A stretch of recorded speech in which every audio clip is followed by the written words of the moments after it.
Cette histoire s'appelle L'Antarctique de Simon d'Adrien Albert, aux éditions École des loisirs.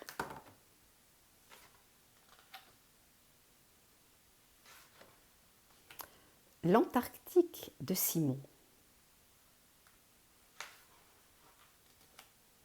Ce soir, Simon n'arrive pas à s'endormir.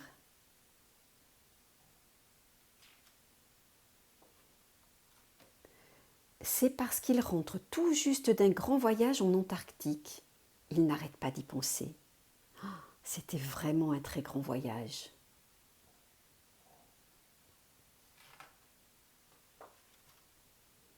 Pour aller en Antarctique, Simon a d'abord pris un train, puis un bateau et enfin un avion. Et comme les avions ne peuvent pas atterrir sur la glace, Simon a sauté en parachute.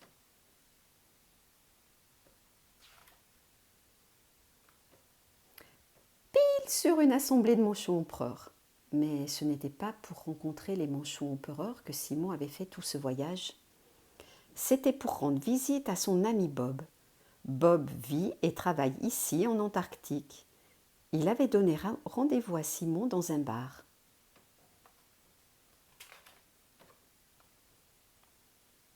Un panneau fermé était accroché à la porte du bar, pourtant elle s'ouvrit quand même. Simon entra. Dedans, personne. Simon attendit 1 heure, 2 heures, 3 heures, mais pas de Bob.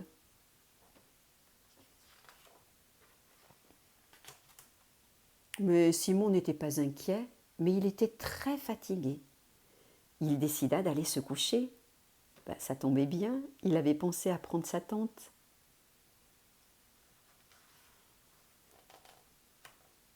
Au petit matin, « Bob, Simon !»« Oh, Simon, désolé pour ce retard, je t'expliquerai tout en route. Mais dépêchons-nous de partir, une tempête est annoncée. » Sur la motoneige, entre le bruit du vent et celui du moteur, Simon n'entendit rien des explications de Bob.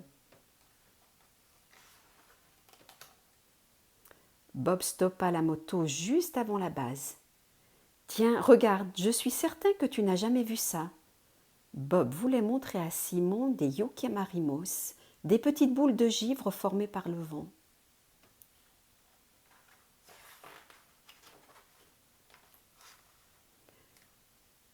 C'est à ce moment que la tempête de neige se leva. On n'y voyait plus rien. Pour ne pas se perdre, il fallut s'accrocher aux rambardes qui entouraient la base. Dans la base, tout le monde était bien au chaud.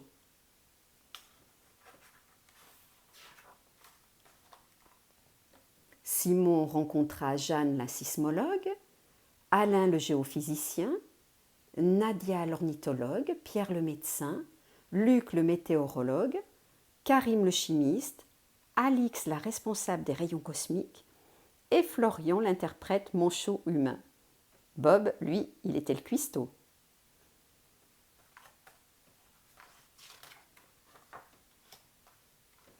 Simon n'oubliera jamais les bains dans l'eau froide, les ballons sondes, le trou à pêche parfois occupé, les aurores australes et la tondeuse à neige.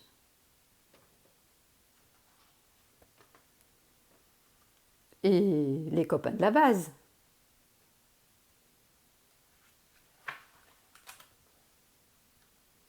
Le temps des vacances est passé très vite. Pour le trajet du retour, Simon profita du passage d'un cargo. Bob et Simon se sont promis de s'écrire vite.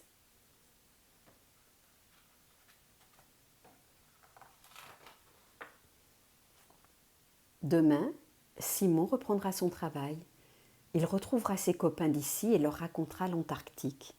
Oh, tiens, il neige.